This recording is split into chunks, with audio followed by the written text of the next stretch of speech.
এদিকে জ্বালানি তেলের যে অস্থিরতা বিরাজ করছে তার দায় পুরোপুরি বিপিসির কাঁধে চাপালো পেট্রোল পাম্প মালিক সমিতি। বৃহস্পতিবার সকালে ধানমন্ডিতে এক সংবাদ সম্মেলনে এ দাবি তোলেন পাম্প মালিক সমিতির মালিকরা। সংগঠনটির নেতাদের দাবি, আমলাদের ভুল নীতির কারণে ভোগান্তিতে জ্বালানি তেলের গ্রাহকরা। স্থানীয় উৎপাদিত পেট্রোল ও অকটেন বেসরকারিভাবে রিফাইনারিগুলোতে জমে আছে, খালাস হচ্ছে না আমদানি করা জাহাজও।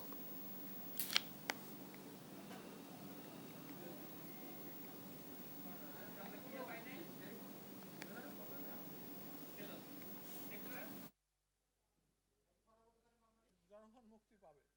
তা আপনাদের কাছে আমার অনুরোধ, সবিনয় অনুরোধ,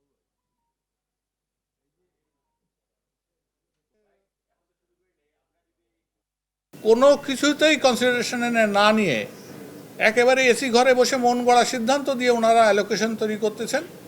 এবং সব থেকে বড় ক্ষতিকারক হচ্ছে ডিপোগুলোকে বলে দেওয়া আছে, তোমরা সারাদিনে যেভাবেই পারো 2 lakh litre, 3 lakh litre, 1 lakh litre তেল এর বেশি যেন না দেয়, তাহলে তোমার চাকরি থাকবে না।